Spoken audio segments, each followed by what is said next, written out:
This is the story of Grandfather's Flute, which I'm going to read, and so I can just listen back to it. Okay, here we go. This comes from Mexico. Please ignore the dishwasher in the background. There was once a grandfather who lived with his granddaughter at the edge of the village beside the desert. He was a farmer. His great love was music. He played a bone flute. It wasn't an easy thing for a working man to bring up a little baby girl, but he did it. Each morning he would make his coffee, then he would wash and dress and feed his darling. He'd bundle her up, tie her onto his back and carry her out to his field. There he lay her in the shade of the tree, and she would kick and coo and listen to the sound of his spade in the soil. When she was old enough, she'd help him to water and weed. Each evening he'd cook and he'd tell her stories. She would fall asleep to the sound of his flute. He always played the flute. She wouldn't sleep unless he played the flute. Then he'd light his pipe and watch over her as she slept. So the girl grew in the steady cycles of the years: earth, corn, stories, tobacco, and the music of the flute. She grew and blossomed. But grandfather diminished and weakened. Now it was grandfather who awakened to the smell of the coffee. The girl would bring him the coffee. She helped him wash and dress. He watched her work in the field. But when night came, it was as it had always been. When grandfather had eaten, he played the flute and she would fall asleep to the sound of his music. One night, the grandfather died. Good neighbours gathered around the granddaughter. Together they helped her to prepare the necessary ceremony: the washing, the cooking, the cleaning. But it was her duty, and her duty alone, to prepare the little package of possessions that her grandfather would need to take with him on his journey to the other world, to the land of the dead, which lies beyond the green gates of dawn. Carefully, she gathered the things that were necessary to his being: his coffee cup, his flute. She placed them on brightly coloured woven fabrics. She packed his pipe with his tobacco, lit it and blew the breath of sacred smoke over the objects. Then she emptied the pipe and placed it among his possessions on the fabrics, and folded them into a travelling bag for her grandfather to carry with him to the other world. She tied them tight with wine. Then she joined the villagers as they carried her grandfather in procession to the desert. There, among the agave, the yucca and the prickly pear, they laid him down. She placed the bundle of his possessions on his heart. The elder threw back his head and called into the darkening sky.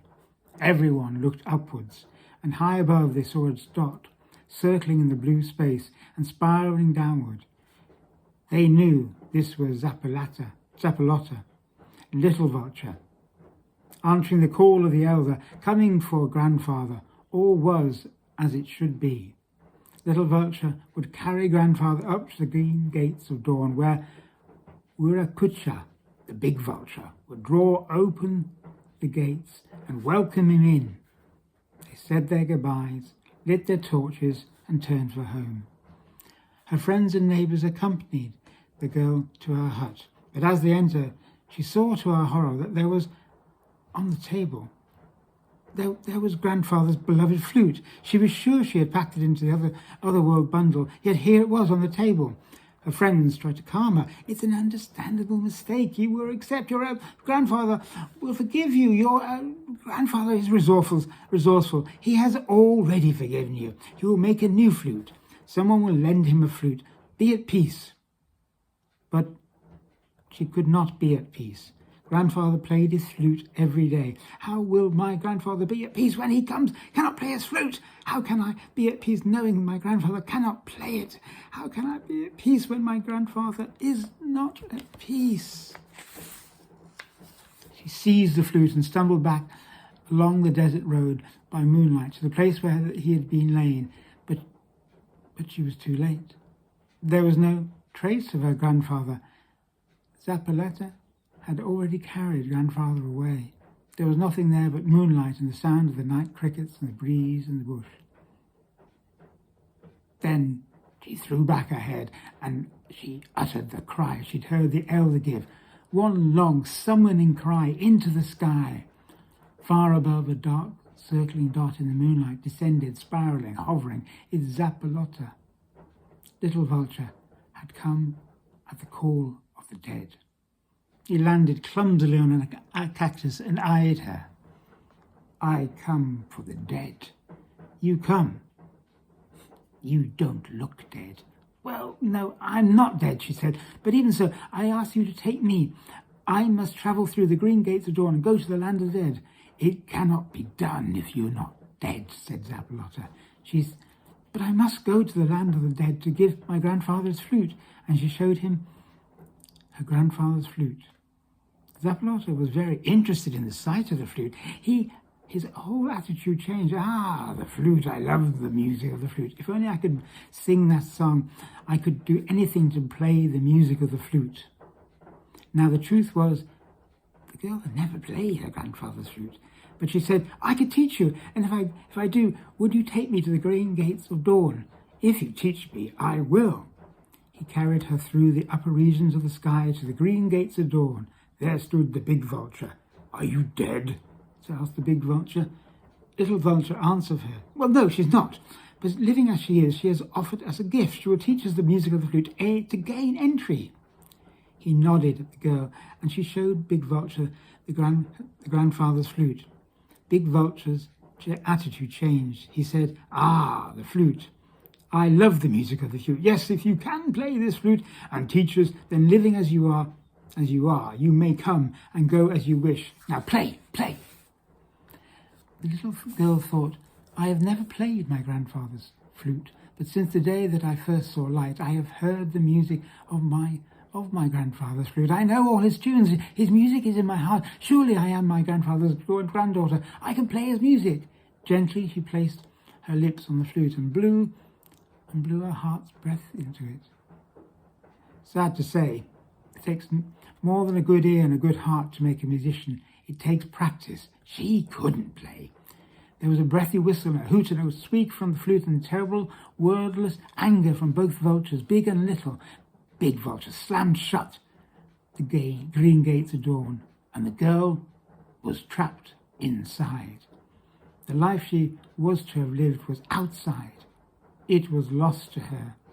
She turned from the gates and began to wander through the other world. She wandered for a long time, alone in the blue fused light of the other world. But at last she found her grandfather sitting beneath a tree. He recognized her at once, and she him, and they were delighted to be reunited. Then he said, Darling granddaughter, is it so soon? Have you died so soon? Well, grandfather, no. And she told him the whole story. Then she gave him his flute. My dear child, he said, thank you for this gift. But the sacrifice is too great. You have long life ahead of you, and I shall see that you will live it. Then he breathed a great note into his flute, and the sweet sound of it filled the other world.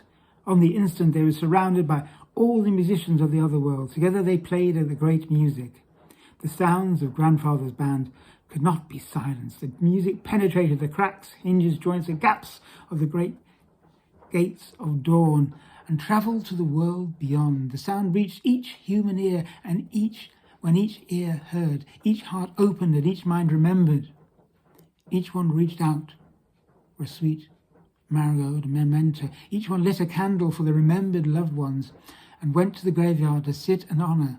Great crowds gathered as they did in the other world. The strength of all whose memories pressed open the green gates of dawn. The power of remembrance pushed those gates open.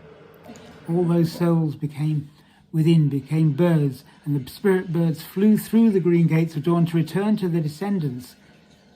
The girl saw that her grandfather too had become a bird, as had all the musicians of the other world, rising up and singing, and she was flying with them, carried on her grandfather's broad back, just as she had been as a child. All the music was playing and all the spirits were singing their songs wholeheartedly. But all those spirits would have been lost in the great wide wilderness of space and time if it had not been for the bright points of light and the murmuring voices in the distance far below. The descendants were lighting candles and singing songs and telling stories. They were telling caravelos, the funny little stories, the lives of their ancestors. They were singing the songs that commemorated their ancestors. They were laughing and they were crying over the stories of the past lives of their loved ones. And the spirits saw the light and heard the laughter. The spirit birds followed it, and so did the grandfather. Then they perched in the trees and on the stones around the candles and the stories and the gifts and the food. And the girl alighted from her grandfather's back. They shared sweet bread. They sang a song or two together. And before morning, she bade him goodbye. He and his fellow spirits flew back up through the great gates of dawn to the other world. And since then, on every Day of the Dead, the people have lit candles and offered little gifts and delicious cakes, a special photograph, and the scent of coffee, a favourite tune, a funny little story, all to call the loved ones home. That is my story.